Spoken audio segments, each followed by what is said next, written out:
Productrice, entrepreneur culturel et stratège des industries créatives et culturelles, Yasmina Fagbemi fait dialoguer les mémoires, les spiritualités, les imaginaires africains dans la langue universelle de la création.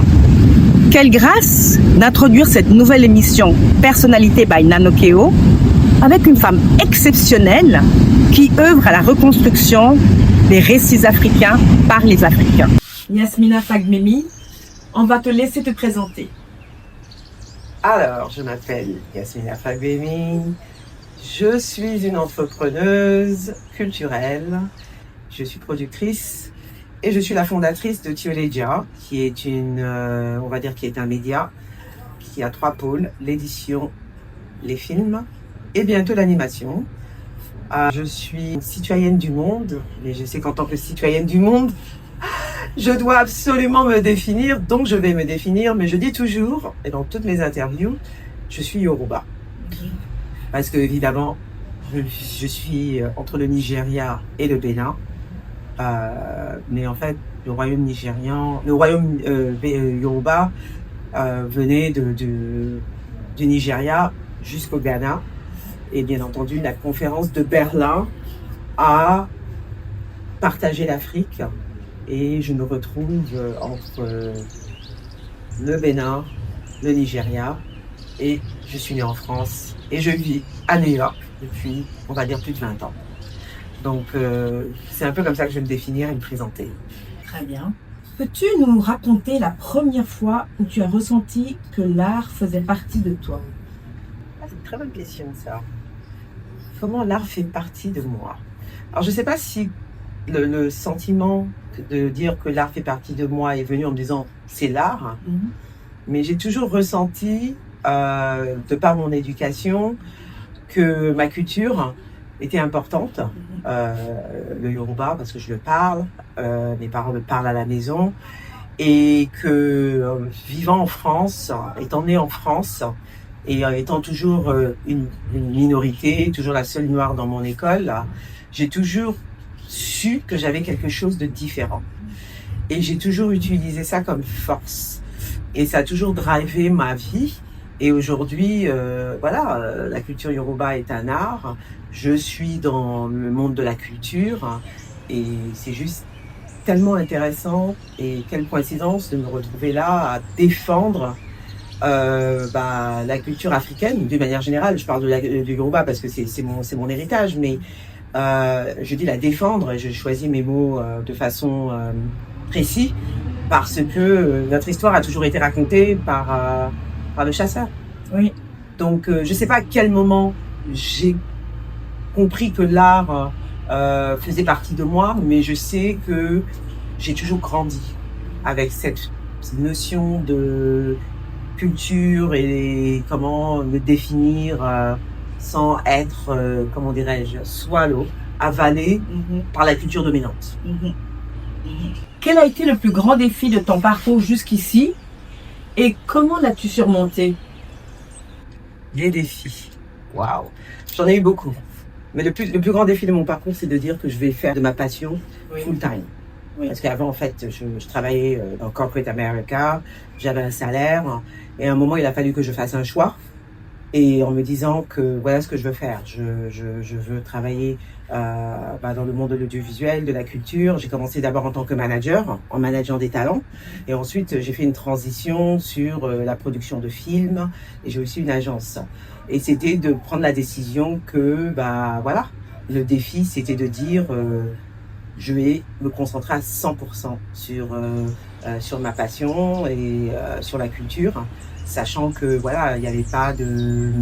j'avais pas vraiment un plan qui me donnait une assurance que ça allait marcher. Donc c'est un défi d'ailleurs de tous les jours, parce que quand on est dans la culture, ça fait 10 ans que je suis dans le game. Je suis tous les jours, c'est un combat pour rester dans le game. Ça fait 10 ans que tu es dans la culture? Ça fait 11 ans, depuis 2014 en fait. Okay. Mais ça fait combien de temps que tu as pris la décision de ne faire que ça? Alors, j'ai pris la décision. Alors, j'ai commencé en 2014, officiellement, quand j'ai commencé en tant que talent manager. Et c'est en 2016 que j'ai démissionné Oui. de mon job full-time et je me suis dit que j'allais faire ça. Et donc on va dire que depuis 2016 en fait. Advienne que pourra. J'y vais. Bah ouais, j'y vais. Exactement. Y a-t-il une personne ou un moment qui a changé ta trajectoire Dans ma vie professionnelle, Oui. personnelle?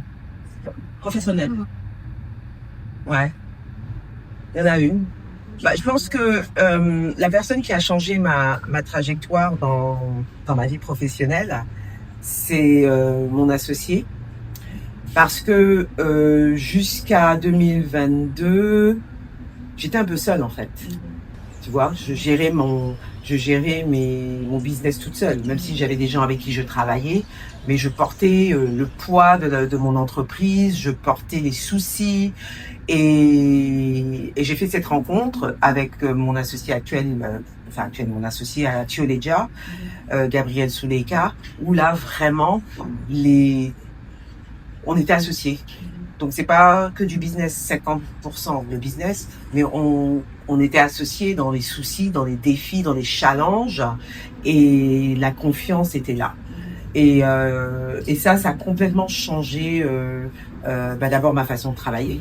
Parce que voilà, c'est important de travailler avec des gens avec lesquels tu es en confiance, surtout quand tu es un entrepreneur, parce que c'est les défis de tous les jours, c'est des histoires d'êtres humains, c'est des rencontres. Et puis surtout, quand on est à plusieurs, on est plus fort. Donc je dirais que oui, ça a été le grand changement dans ma vie professionnelle. C'est Gabriel Souleika. Mais j'ose demander comment vous êtes rencontrés avec ce Gabriel? Ça a été une rencontre assez simple, comme beaucoup de rencontres. Connais-tu quelqu'un qui fait ça? Ça a été vraiment il a écrit un livre, son premier roman, Le Cri de l'innocence, et il voulait que ce livre en fait soit édité aux États-Unis. Donc, comme je suis francophone, anglophone, on m'envoie toujours les francophones en disant voilà, contacte Yasmina. Voilà, elle est dans l'industrie du cinéma, elle peut t'aider. Et donc du coup il m'a contacté, donc on a parlé justement de cette histoire, de son livre, Le Cri de l'innocence, qui est sur Solitude, qui est une esclave qui a été pendue 24 heures après qu'elle donne naissance à son fils en Guadeloupe. D'ailleurs, elle a une statue dans le 17e arrondissement. Et donc, c'est une très belle histoire. Il a écrit un roman historique sur elle. Il a retrouvé sa mère, Ayomide, qui d'ailleurs était une esclave qui venait du Dahomey et qui a été violée durant la traversée en Guadeloupe et qui a donné naissance à Solitude quand elle est arrivée en Guadeloupe. Mais en fait, en lui parlant, en parlant de Solitude, on a aussi parlé d'autres choses. Et il m'a parlé d'un livre, d'une histoire que je ne connaissais pas, d'une femme qui s'appelle Hawa et qui s'est retrouvée à Auschwitz durant la Seconde Guerre mondiale. Je me suis dit, mais attends, je fais mes études en France là. On a parcouru la Seconde Guerre mondiale en long et en large. On ne m'a jamais dit qu'il y avait des Africains, qu'il y avait des Noirs à Auschwitz. C'est quelle histoire de dingue. Et il me raconte que c'est une vraie histoire, parce qu'il est sénégalais et égyptien, et son grand-père était un tirailleur, et que il y avait une famille, la famille Ba, et l'histoire, c'est que Ibrahim est parti à la guerre, après s'être marié, et au bout d'un an, il n'avait plus de nouvelles de sa femme, donc là, je la fais très courte, et sa femme se retrouve à Paris, à la mosquée de Paris, parce que la mosquée de Paris, durant la Seconde Guerre mondiale, cachait les enfants juifs, parce que, c'est important que je le dise, on parle de la résistance de Gaulle, mais de Gaulle, il était à Londres. Les vrais résistants, c'était ceux qui étaient à Paris durant la Seconde Guerre mondiale, qui faisaient passer des Juifs pour les faire partir en Afrique du Nord, et c'est comme ça d'ailleurs que le recteur de la mosquée de Paris était parti au Sénégal pour voir dans quelle mesure on pouvait faire partir les Juifs au Sénégal. Bref, Hawa se retrouve, parce qu'elle est infirmière, à la mosquée de Paris, et est hébergée par cette famille juive, et se retrouve en tant que femme musulmane avec une famille juive et qui mettait une étoile jaune à Paris durant la Seconde Guerre mondiale, parce que les Juifs devaient mettre une étoile jaune, et finalement il y a une rafle, elle se retrouve dans le camion et se retrouve à Auschwitz et retrouve son mari là-bas. Donc cette histoire, quand il me l'a racontée, le call devait durer, je crois, 20 minutes. On est resté 1 heure. J'ai dit, I want this. That's the story. Ok. J'ai dit que c'est cette histoire que je veux. Et en fait, je dis toujours que c'est Voleur d'âme. Donc, du coup, le roman est disponible, Le Voleur d'âme et Maso Lee's a Witness en anglais, qui va être adapté en film. C'est cette histoire, pour moi, qui a scellé notre rencontre. D'accord. Parce que d'abord, j'ai été choquée, Oui. parce que je ne savais pas. Oui. Et pour moi, c'est l'ancrage de Maso Lee's a Witness et de Tioleja. Maso Lee's a Witness est l'ancrage de Tioleja, qui est que raconter des histoires que personne ne raconte. Raconter nos histoires qu'on ne raconte pas et qui ont été complètement, on va dire, effacées de l'histoire. Donc c'est un peu ce qui a scellé notre rencontre. Très intéressant. C'est très intéressant. D'ailleurs, l'histoire aujourd'hui, l'histoire est racontée différemment. Moi, je parle de l'histoire en Suisse, en tout cas d'où je viens. C'est pas du tout la même histoire qu'on nous racontait. C'est une histoire très plate par rapport seulement, on va parler seulement de la partie européenne. Mais maintenant, ce qui est étonnant, c'est que l'histoire qu'on raconte en Suisse, c'est plus l'histoire de l'Afrique. L'Afrique de l'Est, l'Afrique du Nord, l'Afrique de l'Ouest même, mais surtout l'Afrique de l'Est, qui est racontée aux enfants. Et ça remet un peu l'étendue à l'heure au niveau de ce qui s'est vraiment passé, quoi, de la compréhension. Et c'est très intéressant, mais ça rejoint un peu ce que tu dis. Il y a beaucoup de choses qu'on ne sait pas. Et qu'on commence. Il y a beaucoup de choses qu'on ne sait pas, parce que je pense aussi que c'est important de remettre la culture de la lecture aussi et aussi quand on va dans des bibliothèques, il y a très peu de livres qui sont écrits par des historiens africains de notre point de vue. Oui. Donc voilà. Nous, ce qui est bien avec Tioleja, c'est qu'on adapte et c'est plus facile de faire des films. Parce que ça touche un grand public. Enfin, c'est plus facile de faire des films. Disons que c'est plus facile que l'audience aille voir des films que de lire des livres. Parce que on a un pôle édition, vendre des livres, c'est pas si facile que ça. Mais les adapter et faire des films et que les gens aillent le voir, c'est beaucoup plus simple. Mais c'est ça notre mission, et partager des histoires que les gens ne connaissent pas, et des héros, des héroïnes. N'oublions pas les héroïnes, parce que quand on parle de l'esclavage, on parle souvent de l'esclavage d'un point de vue de la victimisation, mais c'est important de savoir, il y a eu The Woman King, que des gens ont résisté. Absolument. Il y a eu des résistances, et je trouve que c'est important pour que l'histoire soit racontée d'une façon globale et vraie. On parle aussi des personnes qui ont résisté et des femmes qui ont résisté dans l'histoire. Voilà, parce qu'on est au Bénin ici, et il y avait les minots. C'était des femmes qui étaient des guerrières et qui ont combattu, qui ont résisté par rapport à la France. Et je pense que c'est important qu'on en parle. Une petite parenthèse, je voulais te demander, Tioleja, qu'est-ce que ça signifie en fait? Tioleja. Tioleja. C'est en Yoruba. Ça veut dire incassable, unbreakable. Ça veut dire que personne ne peut vous séparer. Donc, c'était important pour nous de choisir le nom d'une compagnie qui soit à la hauteur des combats que notre peuple a menés depuis des siècles. Parce que depuis des siècles, on a voulu nous séparer. Il y a eu l'esclavage, il y a eu les guerres, il y a eu la colonisation. Et c'est très important pour Gabriel et moi, bien entendu, et toute l'équipe Tioleja. On n'est pas des gens qui se font distraire par le bruit. Parce qu'on est dans une industrie, l'industrie des industries culturelles d'une manière générale, le cinéma. Il y a beaucoup de noise. Voilà. Il y a beaucoup d'ego. Tout le monde veut... Voilà. Et nous, on est focus. Donc, incassable. Super. D'accord. Quel est l'échec ou la critique qui t'a le plus marqué, et qu'est-ce que ça t'a appris? Oh, les échecs, j'en ai beaucoup. Comme je suis une anglophone. Il faut des échecs. Moi, je suis aussi américaine, donc quand on est une entrepreneuse, si tu n'as pas d'échec, tu n'es pas une entrepreneuse, c'est impossible. Là, il faut qu'on soit clair là. Hein. L'échec te permet de grandir, les échecs te permettent d'avancer, et les échecs te permettent aussi de te rendre très humble. Et l'humilité est importante, Absolument. surtout dans ce business. Faut rester, Alors les échecs. Moi, les échecs qui m'ont les plus marqué, c'est les échecs comment on dit ça, people, les êtres humains, qui vous déçoivent, qui vous trahissent. J'en ai eu quelques-uns. Et quand je suis arrivée dans le game, j'étais super naïve. Et heureusement que j'étais super naïve, parce que sinon j'aurais jamais continué. Je pensais que tout le monde était comme moi. Voilà, c'était et je me suis rendu compte que non. People use you. People, quand ils voient que tu commences à avoir de la lumière, essaient d'éteindre cette lumière. Donc ça a été le plus compliqué. C'est pas de perdre de l'argent, parce qu'on on perd toujours. C'est vraiment des gens que tu as aimés, que tu as respectés. Des gens qui t'ont surpris. Et quand tu vois leur visage, tu te dis, waouh.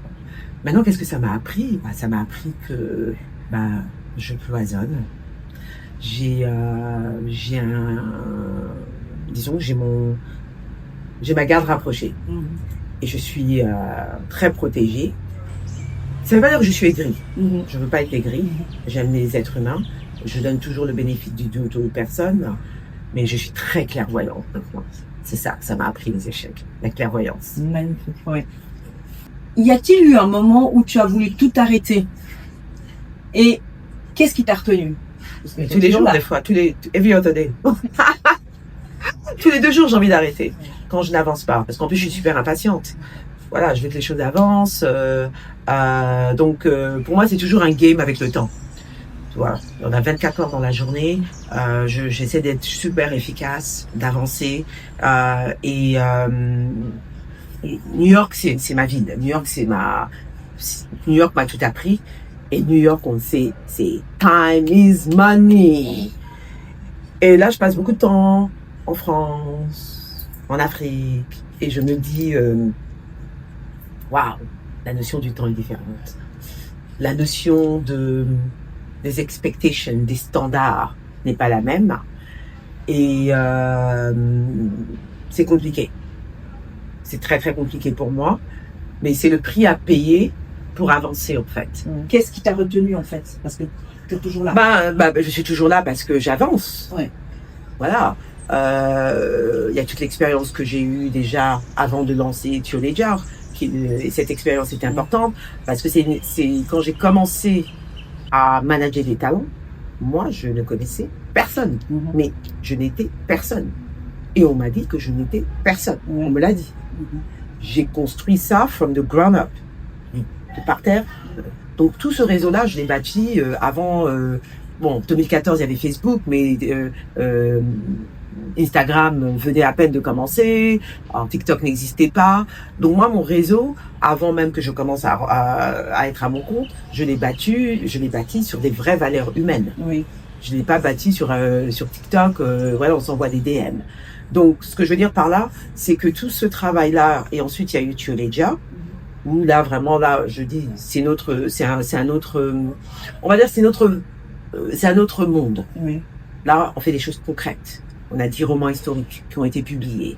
On a 2 films. On est en préparation d'autres longs métrages. Donc, je ne peux pas arrêter. Même si tous les jours il y a des frustrations, je me dis que il faut que je keep my eyes on the prize. Et c'est ce que je fais. Je suis focus. Oui. C'est en quelque sorte c'est ton essence aussi. Complètement.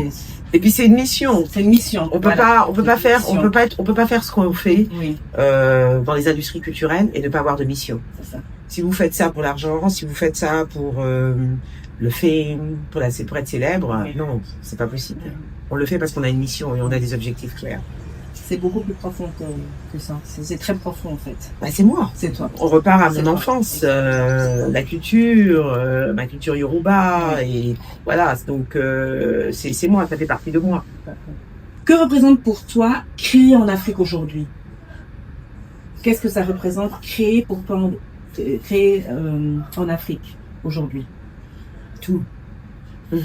C'est le moment d'être là. Ça a toujours été le moment d'être là, mais là, il y a vraiment un espèce d'écosystème qui est en train de se mettre en place, qui fait que, non, je suis super contente. Et je suis pleine de gratitude d'avoir l'opportunité de le faire. Je suis pleine de gratitude d'être ici au Bénin. Je passe du temps au Nigeria, de rencontrer des talents, de rencontrer des gens like-minded comme moi et de créer des projets. On a sur les 10 romans historiques qu'on a, on en a 9. Enfin, ils sont tous sur l'Afrique, parce que l'Algérie est en Afrique. C'est notre dernier roman historique insoumis. Et non, je suis pleine de gratitude. Mon associé Gabriel, il est historien de formation et sa spécialité, c'est l'Afrique transatlantique. Donc, non, c'est génial. C'est incroyable. Penses-tu que ton art peut contribuer à changer le regard sur ton pays ou sur ton continent? Moi, je pars d'une principe que c'est mon continent. Sur le pays, j'ai écrit... nous avons publié 3 romans historiques sur le Dahomey. Oui. Donc, moi, je considère que I already gave back, you know, Solitude. Ayomide venait du Dahomey. Toya, Dahomey, la mère adoptive de Jean-Jacques Dessalines, le premier empereur d'Haïti. Il y a Akoni Yoruba, bon, c'est un livre jeunesse, et Solitude, et on a aussi Solitude Révolte. Donc on a déjà écrit sur le Bénin, sur la culture Yoruba, et bien entendu après il y a Voleur d'âme, c'est le Sénégal, ça commence au Sénégal. Donc oui, les impacts sont là. Pourquoi? Parce que les livres, ils sont là, ils restent. Ils ne partent pas. Donc, je sais que demain, si moi je pars, ce sera là. Maintenant, on a encore d'autres projets, beaucoup de choses qu'on souhaite faire et qu'on va faire. Et ce n'est que le début. Comment vois-tu la nouvelle génération d'artistes africains, le créateur africain? Je sais pas si ça veut dire nouvelle génération, ça veut dire que je suis vieille. Non, moi, je vois... ceux dont on parle aujourd'hui plus, peut-être ceux qui arrivent maintenant dans tous les domaines. Moi, je sais simplement que quand on parle de la culture, on parle du cinéma, on peut parler de l'édition, on peut parler de l'art contemporain. Je pense juste que l'écosystème est très varié, l'écosystème est très riche. Et je pense que il y a énormément de talent. Et je pense qu'il y a une espèce de conscience aujourd'hui qui est prise en tant qu'artiste. En tout cas, moi, je me considère aussi un peu comme une artiste, qu'il faut être engagé. Aujourd'hui, faire du cinéma, être dans la culture, pour moi, c'est aussi faire de la politique. Donc, tu ne peux pas aujourd'hui faire fi de ce qui se passe autour de toi. Donc nous on est plus dans l'histoire, mais la politique est liée à l'histoire, parce que si tu ne comprends pas ce qui s'est passé avant, comment tu peux voir ce qui se passe maintenant, parce que tout ça a des répercussions. Donc comment je les vois? Non, je trouve que c'est un écosystème qui est très exciting et qui est riche et qui est talentueux et moi je suis entourée d'artistes de tout, que ce soit des écrivains, que ce soit des peintres, des musiciens. Je vois le Nigeria, c'est incroyable. Oui. C'est incroyable. Très riche, le Nigeria, très riche, beaucoup d'artistes nigériens. C'est l'engagement qui est très important, ce mot engagement, la conscience aussi, pour moi, qui définit les artistes, peut-être aujourd'hui, ou en tout cas qui devrait les définir. Quel est ce rêve très personnel que peu de gens connaissent sur toi et que tu pourrais nous dévoiler aujourd'hui? Mon rêve. Je sais pas si je peux dévoiler un rêve. J'en ai tellement, et c'est un rêve que je porte en moi tout le temps. Je parle souvent de ma grand-mère. Maintenant, il faut quand même que je dise de mes grand-mères, parce que j'étais à Lagos la semaine dernière et je parlais avec mes oncles. Ma grand-mère, la mère de ma mère, était une femme d'affaires, mais qui n'était pas lettrée. Bon, quand je dis qu'elle n'est pas lettrée, elle sait pas lire, mais elle savait très bien compter puisque elle gérait des business. Et je pensais qu'elle était autodidacte. Et j'ai appris par mes oncles. Non. Faut que tu saches que ton arrière-grand-mère était une grande commerçante. Et c'est elle qui a formé ta grand-mère. Et pour moi, quand j'ai appris ça, c'était comme un « oh wow !» Et on parle années 1800 là. Ouais. Et je me dis, voilà, c'est ça ma lignée.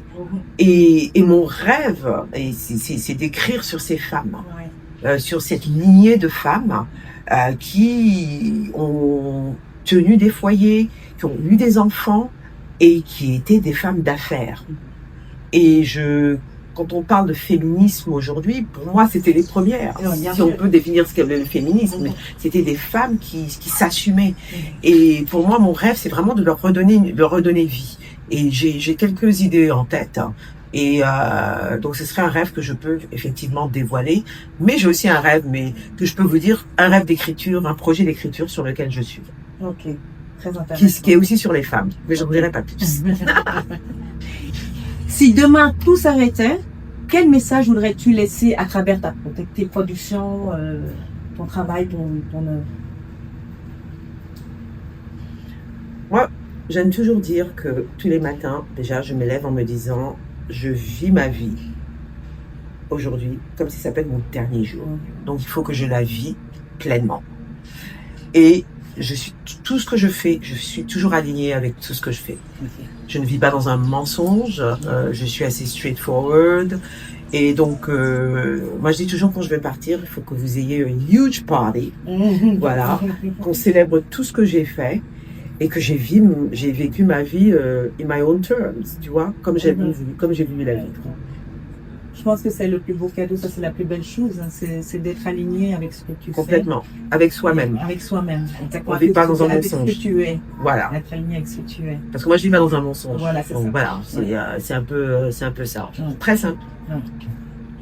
Alors Yasmina, on est super heureuse que tu inaugures notre émission Personnalité by Nanokeo. Super, je suis contente. Alors, on aimerait bien que tu nous expliques tes choix chez Nanokeo. Alors ça, j'ai trouvé super sympa. Je trouvais que, bon déjà c'est un peu classique, je me vois bien le mettre à New York, à Paris. Donc j'aime beaucoup la forme. Donc c'est une des raisons, je peux le mettre de façon habillée, puis je peux aussi le mettre de façon casual. Donc ça, je trouve ça top. Et ça, j'ai toujours voulu un sac comme ça parce que je me dis, tu vois, je vois toujours les gens, c'est très parisien d'ailleurs, j'en vois moi à New York, je le mets autour de moi, je peux mettre mon porte-monnaie, et je trouvais que c'était très original, et je les trouve juste très sympa, quoi. Donc bravo, hein, c'est fait à la main, puis ça me permet de dire Black owned, African owned, tu vois, donc voilà, voilà le choix. Ok, merci beaucoup Yasmina. Alors, on attend la suite de ton actualité et peut-être, pourquoi pas, faire une nouvelle interview. Donc, c'est le passage. Avec plaisir. Vraiment, ça va nous faire plaisir. Avec plaisir. Ok. Merci beaucoup. À bientôt. En originalité. Elle fonde Tioleja, une société de production, d'édition et d'animation avec le réalisateur et l'historien Gabriel Souleka. Solitude, l'un des romans phares édités chez Tioleja, retrace l'histoire de Solitude, fille d'Ayomide, esclave arrachée au Bénin, envoyée en Guadeloupe. Ensemble, elles affrontent la cruauté de leurs conditions d'esclaves. The Soul of Africa, écrit et réalisé par Gabriel Souleka, sortira en salle en 2026, après une avant-première au Grand Rex à Paris. Si ce premier épisode vous a plu, likez, activez la cloche et abonnez-vous. Merci beaucoup et à bientôt!